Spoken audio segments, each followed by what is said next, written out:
अस्सलाम वालेकुम जी। आज मैं बच्चों के लिए ओट्स और बनाना की रेसिपी लेकर आई हूँ। एक बर्तन में 1 कप पानी ले लेंगे। सादा दही के 4 चम्मच शामिल करेंगे। 1 साल से कम उम्र के बच्चों के लिए सिर्फ 2 चम्मच दही ही काफ़ी होगी।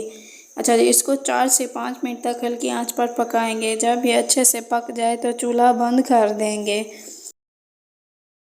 एक केला लेकर उसको अच्छी तरह मैश कर लेंगे। अगर बच्चा प्यूरी खाता है तो आप केले की प्यूरी बनाकर ओट्स में शामिल करके अच्छी तरह मिक्स कर लें। अब इसमें 1/4 कप दूध शामिल करके करेंगे और दूध गाय का या फार्मूला जो भी हो बच्चा पीता हो वो शामिल करेंगे। 1 साल से कम उम्र का बच्चा है तो दूध शामिल करने की ज़रूरत नहीं है। गाढ़ा अगर ज़्यादा हो गया हो तो 3 से 4 चम्मच नीम गर्म पानी डालकर दे सकते हैं।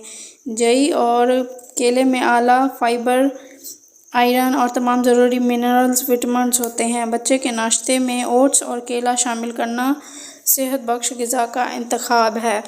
केले में बहुत ज़्यादा कैलोरीज़ होती हैं जो कि बच्चे को वज़न बढ़ाने में मदद देती हैं। ओट्स में केला शामिल करने से जायका अच्छा हो जाता है जो कि ग़िज़ाई फ़वाइद को नुमायाँ करता है। अगर आपको मेरी रेसिपी अच्छी लगी हो तो प्लीज़ मेरे चैनल को सब्सक्राइब कर लीजिएगा।